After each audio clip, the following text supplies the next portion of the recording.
ඈත කඳුකරේ පාමුල ලස්සන ගෙදරක් තිබුණා. මේ තමයි පුංචි හාපැංචා.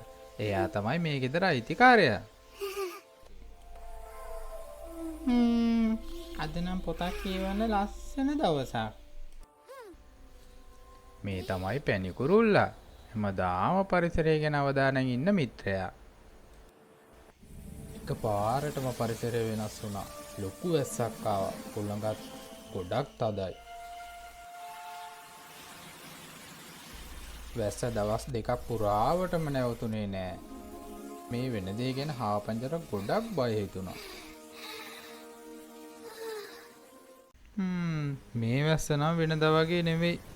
පැණි කුරුල්ලට තේරුණා. අයියෝ, කඳුකරේ ගස් ඔක්කොම කපලා පස් ඔක්කොම හේදිනවා.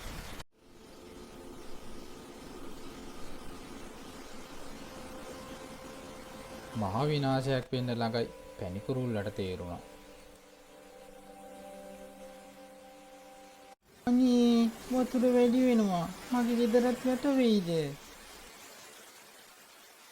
පැණි කුරුල්ලට එයාගේ යාළුවා මතක් වුණා.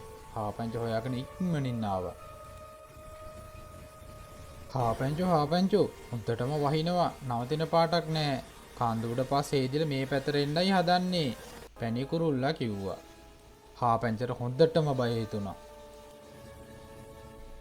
මේ පැත්තට ආයෙ යන්නයි එන්නේ. අපි ඉන්නේ ගොඩක් භයානක තැනක. අපි ඉක්මනට මේ පැත්තේ තියෙන උස ගල උඩට යන්න ඕනේ. අර පැත්තේ ලොකු වතුර පාරක් එනවා. ඉක්මන් කරන්න. අනේ මගේ ගෙදර, මගේ පුත්, මගේ සෙල්ලම් බඩු. ඕව දැන් ගන්න බෑ. අපි ඉක්මනට මෙතනින් යන්න ඕනේ. වතුර පාර තව සැර වැඩි වෙනවා. හාපංචට එයාගේ දේවල් දාලා ගොඩක් දුක හිතුණා. අනේ පොඩ්ඩක් ඉන්න. මගේ සෙල්ලම් බඩු ටික එකතු කරගන්නකම්. බෑ හාපැංචෝ, දැන් වෙලාවක් නෑ. අපි ඉක්මනට යන්න ඕනේ. යමු ඉක්මන් කරන්න, දුවන්න. හාපංච හිත හදාගත්තා. එයාලා ගල තියෙන පැත්තට දුවන්න පටන් ගත්තා. වේගෙන් එන වතුර එයාලා පස්සෙන් එන්න පටන් ගත්තා. අනේ වතුර වේගෙන් එනවා. යාළුවෝ ඉක්මන් කරලා යමු. දෙන්නටම තිබුණේ එකම එක බලාපොරොත්තුවක් විතරයි. ගල උඩට ඉක්මනට නගින එක. පැණි කුරුල්ලගේ උදව්වෙන් හාපංචා අමාරුවෙන් ගල උඩට නැගගත්තා. ඒත් අනතුර තාම ඉවර වුණේ නෑ.